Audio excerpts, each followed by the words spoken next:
te ir tas paradoks, kad mēs ticam, ka mēs zinām daudz vairāk, nekā mēs patiesībā zinām. Un mēs vairāk tikai varam uzzināt, ieskatoties sevi iekšā.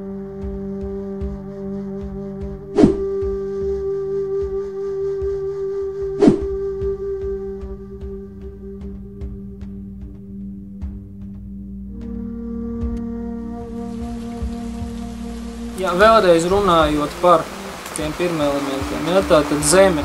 Kas ir zeme? Zeme tā ir blīva, materiāla, fiziskā pasaule, un tai piemīt sievišķā daba. Katrs pirmelements viņš nes vai nu vīriešu vai sievietes dabu sieviešu. Uguns, tas ir kosmiskais spēks, enerģija, vīrišķā daba. Gaiss attiecas uz mūsu realitāti un konkrēti uz pagātni. Gaiss tas ir tas, kas ir apkopojis mūsu pagātnes dzīves rezultātus. Tā ir informatīvā daba viņam. Ūdens attiecas uz mūsu realitātes laika plūsmu un uz nākotni. Šī nometne vienmēr, kā sākumā arī bija tā arī līdz šai dienai, viņa ir paredzēta tam, lai cilvēks labāk izprastu šīs te likumsakarības. Kā mūsu dzīvi ietekmē daba un kas notiek ar mums, ka mēs no dabas aizējam projām.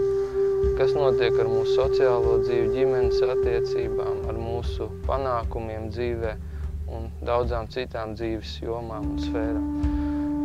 Un attiecīgi, ja cilvēks šo te sapratīs, viņš paliek mazāk atkarīgs no daudzām citām lietām dzīvē. No tām, no kurām bieži vien viņš baidās, no tām, no kurām viņš bieži vien nezina, kā tikt vaļā vai atbrīvoties. Ja? No tām lietām, kas viņam traucē sasniegt to, ko viņš vienkārši vēlas dzīvē sasniegt.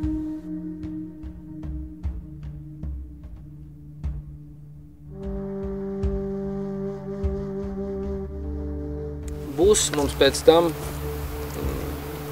tāda spēle, ko Diāna vadīs, baiļu spēle saucās. Ja, jūs paši sāksiet iepazīt vairāk tās lietas, ar kurām jums pašiem ir problēmas dzīvē. Ja, tad tur jūs varēsiet paskatīties. Un gala rezultātā jūs sāksiet saprast, varbūt, ar ko tas ir saistīts un tā tālāk.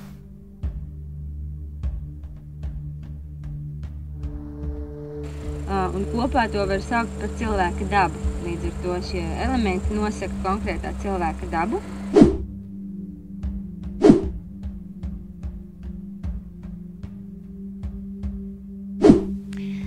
Šajās 3 dienās es ieguvu jaunus draugus, brīnišķīgu laiku, kuru veltīt tieši sev un savu iekšējo procesu izzināšanai.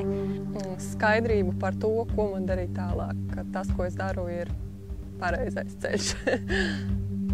Un laiku sev, lai saprastu, kas ir tas, kas man ir vajadzīgs. Nevis tas, ko es vēlos, bet tas, kas man ir tiešām vajadzīgs, lai es attīstītos, pilnveidotos un kļūtu labāka es-versija.